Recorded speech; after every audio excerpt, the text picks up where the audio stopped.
있습니다. 모두 자리를 정돈해 주시기 바랍니다.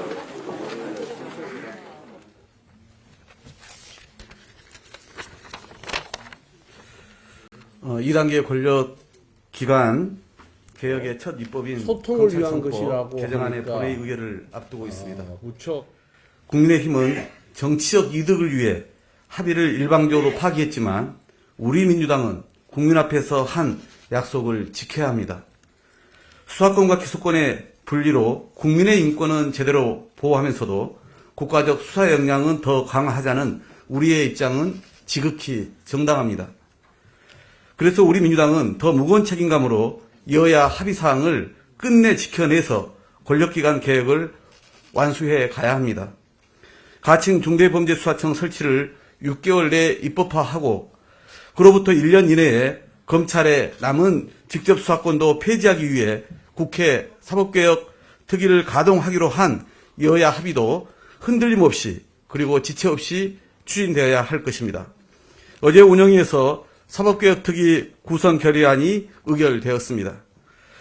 국민의힘은 우리 민주당이 중수청 설치를 법안에서는 뺐다는 가짜뉴스를 퍼뜨렸지만 정작 중수청 설치를 위한 운영위는 보이콧하는 이중적 정치쇼를 이어갔습니다. 일주일 전만 해도 주말 본회의까지 열릴지는 아무도 예상 못했습니다. 국민의 뜻에 따라 선출된 입법부의 일원으로 참 참담합니다. 국민의힘은 합의 파기에 대한 정치적 책임과 대국민 사과는커녕 법사위원장석 점거와 의사봉 탈취 등 10년 만에 국회 선진화법을 정면으로 무너뜨렸고 가당치 않은 국민투표까지 운운하고 있습니다. 별도로 보고 드리겠습니다만 합의 파기도 모자라서 법사위원회마저 불법적으로 막은 행위에 대해서는 반드시 책임지게 하겠습니다. 우리 민주당은 국회의장의 최종 중개안이 당초 당론보다 너무 부족하다고 여겼지만 부득이 수용할 수밖에 없어서 합의했던 것입니다. 그리고 지금 그 합의 사항의 범위 안에서 국회법의 절차에 따라 입법을 추진하고 있습니다. 특히 지금 본회의에 상정된 수정안은 법사위 의결을 앞두고 국민의힘 원내대표 그리고 법사위원들과 토시 하나까지 조정한 내용입니다. 그래서 국민의힘과 윤석열 당선인에게 묻겠습니다. 그리고 이번에도 무소불위의 권세를 자랑한 검찰에도 묻겠습니다. 현재 본회의 처리를 앞두고 있는 법안에 과연 무엇이 유언적 사항이고 왜 검찰권 수사의 완전 박탈인지 그리고 무엇이 민주당 정치인을 위한 법안이라는 것인지 구체적으로 답변해 주십시오. 한통속이 되어 국민들의 귀와 눈을 속이려고 거짓과 애곡을 계속 일삼는다면 국민들은 용서치 않을 것입니다. 의원님들께서는 굳은 결기로 오로지 국민만 바라보면서 가셨으면 합니다. 어제 발표된 여론조사에서 검찰개혁이 원안이나 합의한 대로 추진돼야 한다는 의견이 절반을 넘는 등 국민 여론도 조금씩 바뀌고 있습니다. 우리가 어려움을 극복하고 검찰 기능의 정상화, 권력기관의 개혁을 완수한다면 국민께서도 인정하고 결국 역사가 평가할 것입니다. 오늘 본회의가 권력기관 개혁이라는 시대적 소명에 답하는 중요한 시간이 될 것입니다. 모두가 한마음 한뜻으로 소임을 완수해 주실 것을 진심으로 호소드립니다. 이상입니다. 모두 자리에 앉으시기 바랍니다. 다음은 권성동 원내대표의 모두 말씀 있겠습니다.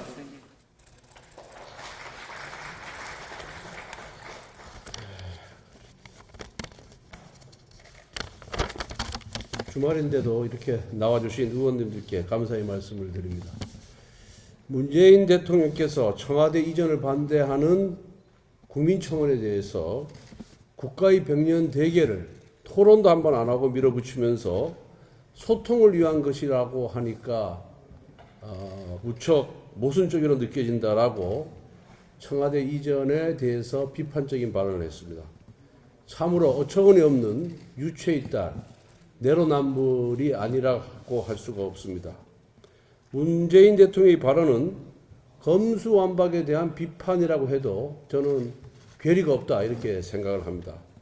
172석의 민주당이 단 한 번의 공청회나 토론도 없이 국회법 절차와 국회 선진화법 정신을 유린하면서 국민 반대가 거센 검수완박 악법을 강행하고 있기 때문입니다.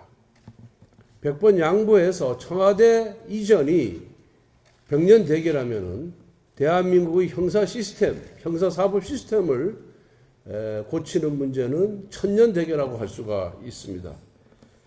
정인이 같은 영아부터 노년까지 남녀노소 대한민국 국민 모두에게 영향을 미치는 법이 국가 형사사법 시스템이고 또 국가의 대외 이미지에도 영향을 주는 것이 우리 사법 시스템이라고 할 수가 있습니다. 따라서 충분하게 국민의 여론을 수렴하고 수기를 거쳐서 결정을 해야 될 사안입니다. 오직하면 국민들께서 자발적으로 필리버스터를 이어가고 있고 또 국민투표에 붙이자, 국회를 해산하자라는 말까지 나오고 있습니다.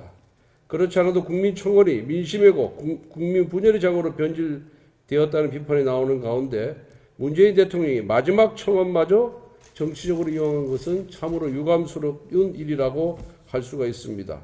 뿐만 아닙니다. 많은 국민들은 문 대통령의 퇴임 회견을 보면서 황당을 넘어서 당황했습니다. 경제, 부동산, 방역 어느 하나 제대로 한 것이 없음에도 불구하고 사과나 반성 한 번 안 하고 자화자찬 일색이었습니다. 북한의 남북연락사무소 폭파에 대해서도 뭐가 문제냐라고 반문하기까지 했습니다. 트루먼쇼 같아 별나라 대통령 같다는 비판이 나올 만큼 민심과 동떨어져 있습니다.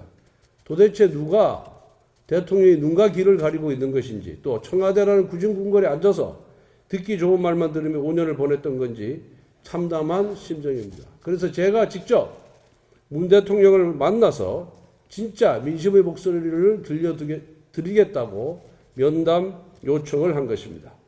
문재인 대통령은 검수완박의 수혜자가 아닌 거부권자가 되어야 합니다. 아직도 늦지 않았습니다. 문 대통령께서는 인의 장막 뒤에 숨지 말고 면담 요청에 응해주기 바랍니다. 헌법재판소에도 거듭 요청합니다.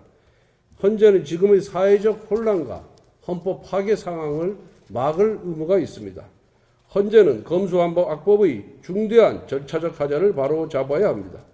헌재의 조속한 결정을 촉구합니다. 민주당 의원님 한 분 한 분은 헌법기관입니다. 국가와 국민에 대한 책임과 양심을 문자폭탄과 맞바꿔서는 아니 됩니다. 주권자인 국민의 뜻에 반하는 이 악법의 동조자, 방임자가 되지 말고 소신껏 반대표를 던져주시기를 간곡히 호소합니다. 이상입니다.